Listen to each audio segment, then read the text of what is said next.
The rain slapped against the windows, each drop a dull thud that rattled the frames.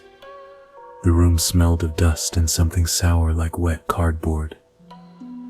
Matt sat in the recliner, his legs propped up, eyes glued to the old TV. The flickering images on the screen didn't hold his attention. His mind drifted back to that night. That night, when he saw the shadow. He remembered the hallway at the end of the long corridor, the old house creaking under the weight of silence, the sudden chill in the air, the lamp overhead flickering, casting a fractured light on the walls.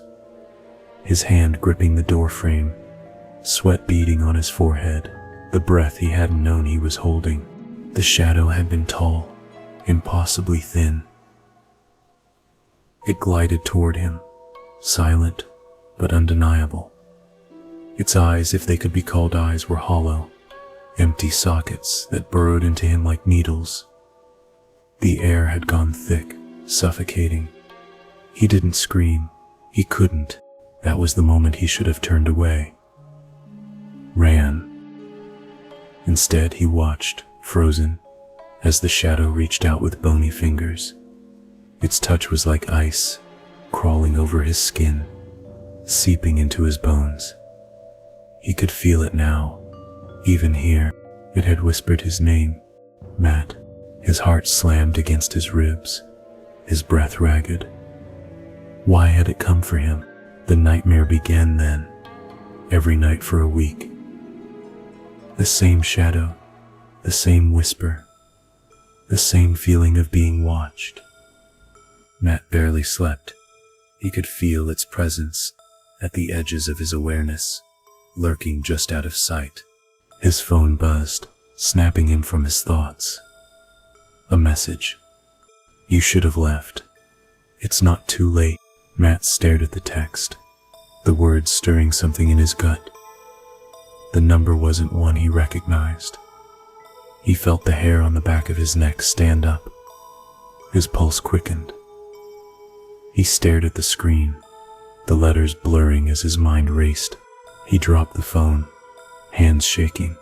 There was a noise from the kitchen, footsteps, slow, dragging. The floorboards groaned under an invisible weight. He stood up, his legs unsteady. The room felt smaller, closer. Matt. The voice was unmistakable, low, raspy, full of hunger. His eyes flicked toward the hallway. The shadow. It was back. A cold gust of wind rushed through the room, the curtains fluttering as if they were caught in an invisible current. The lights flickered, then died. Darkness swallowed him whole. He stumbled forward, hands outstretched, blindly reaching for the hallway. The damp air tasted of mold, sharp and bitter. He stepped into the corridor, each footfall muffled against the warped wood. His breath quickened, sharp and shallow. The cold crept in closer. Something moved at the edge of his vision. Just a blur, but enough to freeze his blood. Not again. He took another step, heart pounding in his chest, his palms slick with sweat. The house groaned around him, noises that had never sounded so loud before.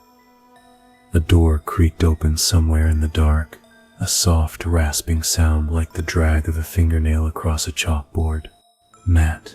The whisper was louder now, almost a hiss. It wasn't just in his head anymore. It was around him, inside him. His pulse thrummed in his ears. He reached out, brushing the wall with his fingertips. The texture was rough, damp, soaked with something wet. He pulled his hand away quickly, staring at the red streak smeared across his fingers. It wasn't rain.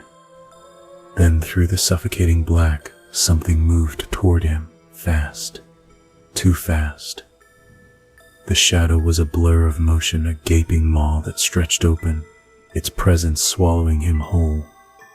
A cold breath kissed his neck, and his body went rigid, panic coursing through him in a flash of adrenaline. He tried to scream, but his throat had gone dry. His legs felt like lead. He turned. A figure loomed before him, its body almost skeletal, draped in tattered remnants of what might have been a dress once. Its face was hollow, a grotesque mockery of a person, eyes empty but burning with fury. The smell of rot rolled off it like a tangible fog. "You shouldn't have stayed." The thing rasped its voice not just in his ears but inside his skull. "You're not him." Matt tried to back away, but his legs refused to obey. He stumbled, falling to the floor with a thud. His heart thudded in his chest, the fear so sharp it was almost physical. But the spirit didn't move. Instead, it stood there, its hollow eyes narrowing, studying him. Something in the silence clicked. He had made a mistake.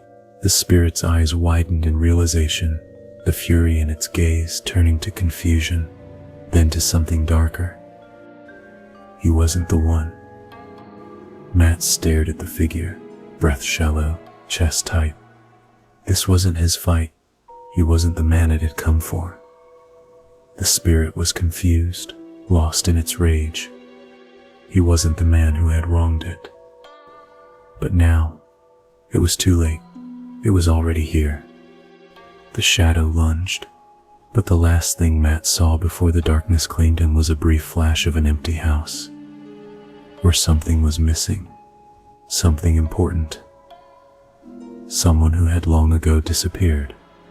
The spirit's mistake was not knowing the difference between him and the one it sought, but it didn't matter now. The mistake had already been made, and the price would be paid. The rain had stopped. The house was still. Sweet dreams.